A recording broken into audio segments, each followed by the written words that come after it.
Halo semuanya, kembali lagi di channel YouTube Jam 8 Worldwide ya. Kembali bersama saya Irfan Rapsodi di segmen Oh gitu ya.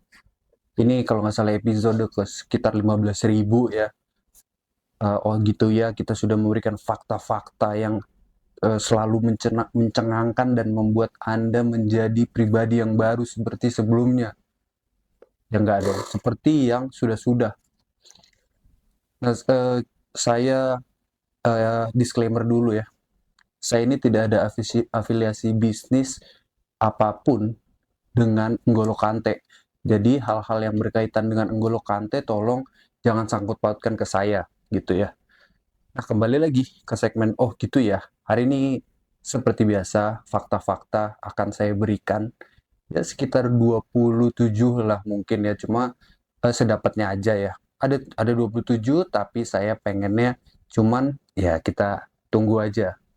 Nah, mungkin karena saya mungkin terlalu banyak omong kan, pasti kan ada nonton, ih banyak ngomong nih, oke kita langsung aja santai aja lu. Oke, fakta yang pertama ya, di daerah Galesnyak, ini biasa, ada buku lagi, daerah Galesnyak, Kroasia, itu ada pulau yang memiliki bentuk seperti hati ini ya, kayak gini. Nah, jadi bentuknya dia tuh benar-benar seperti hati, tetapi itu pulau tidak berpenghuni gitu, tapi mempunyai mempunyai bentuk yang oke banget dan itu punyanya Kroasia ya. Nah, pulau tersebut sekarang ini sudah diproyeksikan oleh pemerintah Rusia untuk dijadikan objek wisata. Jadi nanti pulau itu bisa menjadi tempat wedding, pernikahan, atau honeymoon. Jadi bisa menjadi opsi terbaru bagi kalian semua yang mempunyai duit, taipan-taipan, konglomerat. Kalau misalnya mau honeymoon, tidak usah lagi ke Maldives, Bali, Antartika, Kenya, Sungai Nil. Nah, Anda bisa ke daerah Grosnyak, Kroasia. Galesnyak, Kroasia. Itu ada pulau berbentuk hati. Ya di tengah laut sih, mudah-mudahan aja aman ya. Ini, itu yang pertama ya, Galesnyak dua Kroasia. Kita geser dikit, kita ke arah Spanyol nih. Untuk fakta yang kedua, itu di daerah Granada. Granada ini dikenal sebagai ibu kota Goa karena banyaknya goa di sana. Goa tahu kan goa. Nah, jadi eh, di Granada itu banyak sekali goa. Yang paling terkenal itu adalah Goa Sacramonte dan Guadix. Itu adalah rumah dari yang masih senang hidup di abad ke-15 gitu. Jadi banyak orang-orang di sana sekarang tuh masih senang tuh, ah gue pengen hidup kayak orang-orang abad ke-15, ah gue pengen hidup di dalam goa gitu. Anti kemapanan dia, pangrok. Nah, akhirnya dia di situ tuh, di Gua Sacramonte.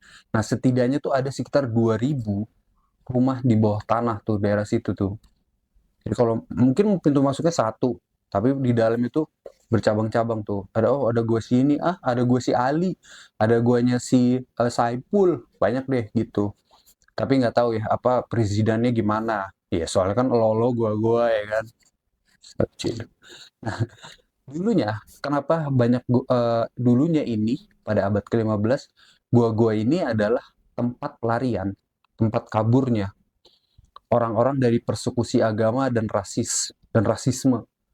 Itu mungkin pada saat itu ada agama mayoritas yang ada di sana, dia menindas yang minoritas. Nah, yang minoritasnya itu dia ke gua-gua tuh ngumpet di situ. Nah, orang-orang yang mayoritasnya kan, wah mana nih.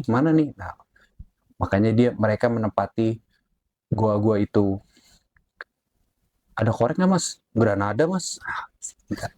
Jadi itu Granada di Spanyol ini merupakan destinasi wisata yang menarik juga buat kalian kalau yang punya kocek lebih gitu, bisa nih ke Granada Spanyol. Jadi kalau di Spanyol jangan tahunya Barcelona, Madrid doang. Ada Granada juga. Lu mau ke gua, lu kabur nih dari rumah. Gara-gara lu nggak dikasih duit sama orang tua lu beli HP. Dan lu kabur ke itu aja, Granada.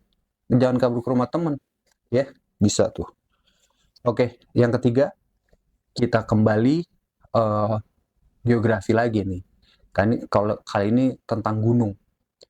Gunung Everest bukanlah merupakan gunung yang paling tertinggi di dunia. Lo nggak percaya kan? Lo nggak percaya? Kalau gue percaya, itu kan urusan lu, bukan urusan gue ya. Nah, jadi eh, gunung tertinggi di bumi ya, bukan di dunia, di bumi itu bukanlah gunung Everest, tetapi ada gunung namanya Mauna Kea dan Mauna Loa itu di Hawaii. Jadi dia tertinggi di bumi loh ya, bukan dunia ya, bumi. Nah, kenapa dia disebut tertinggi di bumi? Karena dia itu dari dalam laut tuh. Dari dalam laut setingginya. Nah, nanti yang di atasnya itu, yang kelihatan di permukaan air, itu ya nggak seberapa lah gitu. Tapi hitungannya tuh dari dasar laut gitu. Jadi menurut kitab yang sudah saya himpun inilah, tercatat ketinggian Mauna Kea itu adalah 9.330 meter di atas permukaan laut, di mana 4.200 meternya itu berada di dalam laut.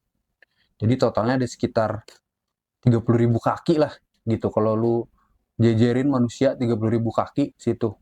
Tapi kakinya bukan kaki-kaki Yao Ming ya, kaki-kaki normal aja gitu. Kalau kaki Yao Ming mungkin sekitar 20.000 lah ya gitu. Jadi Mauna Kea ini itu merupakan yang tertinggi di Hawaii. Dia itu meletus sekitar 6.000 sampai 4.000 tahun yang lalu. Dan sekarang tuh dianggap tidak aktif. Dan puncaknya itu, puncak dari Mauna Kea itu dianggap warga sekitar itu merupakan tempat yang suci. Jadi kalau mau ke puncak situ tuh harus ada ya kayak centengnya lah gitu, harus harus sama dia gitu. Jadi mungkin kalau Anda merasa sudah pernah, lu pada udah pernah, gue udah pernah ke seluruh gunung di Indonesia, 7 gunung tertinggi di Indonesia. Nah, boleh nih ke Mauna Kea, tapi lu dari bawah laut. Dari bawah laut, nanti lu ketemu ikan pari, ikan hiu. Isi bang, iya bang lanjut bang, misi mas, iya mas lanjut. Ntar lu bisa nanya ikan pari, bang puncak udah deket, ya 30 menit lah, nah, itu paling. Tapi ternyata 4 jam lagi, 5 jam, ya banyak terjadi lah, nggak cuma di manusia kan, kebohongan-kebohongan waktu, durasi perjalanan mendaki gunung di bawah laut pun juga terjadi, bisa dicoba aja gitu. Nah, itu adalah Mauna Kea dan Mauna Loa. Jadi ini Mauna Kea, ini Mauna Loa nih, gitu. Jadi ada penelitian juga kalau misalnya bumi ini semua ditutup sama air, ketutup semua, Indonesia ketutup, habis itu disurutkan kembali. Nah, yang paling pertama itu terlihat adalah ujung dari Mauna Kea, gitu. Jadi emang paling tinggi, gitu. Jadi Mauna Kea ini paling tinggi di bumi. Tapi gue nggak tahu ego lu, mungkin ego lu terlalu tinggi, jadinya lu masih sendiri aja. Agak norak ya sih. Nah, yang selanjutnya adalah manusia yang paling lama tahan nafas di dalam air, yaitu tercatat 24 menit 37 detik. Lo bayangin kurang kerjaan apa dia. Nah, pemegang rekor ini adalah seorang warga negara Kroasia. Balik lagi ke Kroasia nih. Bernama Budimir Sobat. Budimir Sobat. Jadi pada 27 Maret 2021 nih, dia nahan napas selama hampir setengah jam. Kalau kita bandingkan dengan rata-rata manusia, itu hanya sekitar 30-90 detik lah. Ya, manusia tuh sanggup. Nah, ini dia 24 menit nih. Kita nggak tahu nih latihannya kayak gimana nih. Budimir Sobat ini, dia tuh, uh, saya juga nggak tahu ya, motivasinya apa gitu, nahan nafas dalam air selama 24 menit gitu. Ya cuman mungkin ya bisa jadi kenang-kenangan buat keluarganya lah ya gitu. Mantap nih sobat. Sobat hati, ada 5 perkara. Oh sobat. Karena dulu juga ada nih. Dulu juga ada yang pernah mau tahan nafas paling lama nih di dalam air. Jadi panitia udah pada ngumpul, lah dia udah mulai nih orangnya udah mencoba menahan nafas dalam air, dia start, ditungguin tuh 10 menit, 30 menit. Wih, kuat banget nih orang nih. Sampai akhirnya 24 jam. wih, gokil nih. Ini orang nih bisa nahan nafas sampai 24 jam. Masih kelihatan nih orangnya nih sama panitia-panitia di sana. Kira setelah 24 jam berlalu menuju hari kedua, panitia bilang, wah kuat juga nih orang. Mendingan suruh kita stop lah, soalnya udah nggak bakal bisa nih dia kayak gini nih. Maksudnya nggak ada lawannya lagi. Akhirnya panitianya bilang, bang, udah bang, naik bang. Wah, nggak ini kan, mereka nggak ada ekspresi atau apa dia nih, nggak respon. Pas diangkat, nggak taunya orang-orangan sawah. Jadi dari awal, ternyata emang bukan orang. Ternyata itu orang-orangan sawah gitu. Mungkin ada yang berpikir, oh ini pasti pergi nih, oh ini pasti apa gitu. Salah lu, ini orang-orangan sawah nih. Salah tebak kan. Makanya eh, kalau Anda merasa ini, apaan sih ini nggak jelas gitu. Ya oke, saya minta maaf ya. Silakan cari video lain aja gitu. Oke, ini yang kelima, ini yang terakhir. Rahang kudanil, ini kita ke binatang lagi nih. Karena otak lu kayak binatang. Rahang kudanil itu, kalau dia nganga, itu ngangaknya rahang kudanil itu cukup lebar untuk memasukkan mobil sport. Ya kayak Ferrari atau Lamborghini. Nah itu bisa tuh masuk ke dalam rahang kudanil kalau dia lagi nganga tuh. Nah, cuman kan ngapain lu masukin mobil sport ke rahang kudanil? Itu tujuan lu apa? Saya ditanya, ini lo orang kaya nih, lu konglomerat. Gue mau ke Taman Safari nih, ngapain parkir mobil? Lah di mana? Jauh banget. Ini di rahang kudanil, ya kan nggak jelas gitu. Makanya mungkin Anda bisa juga kalau mau kayak gitu, perizinannya dulu yang jelas ke kudanilnya. Berapa sih ini setengah jam parkir di rahang kudanil, ngomong ke abang-abangannya, ke premannya, preman kudanil.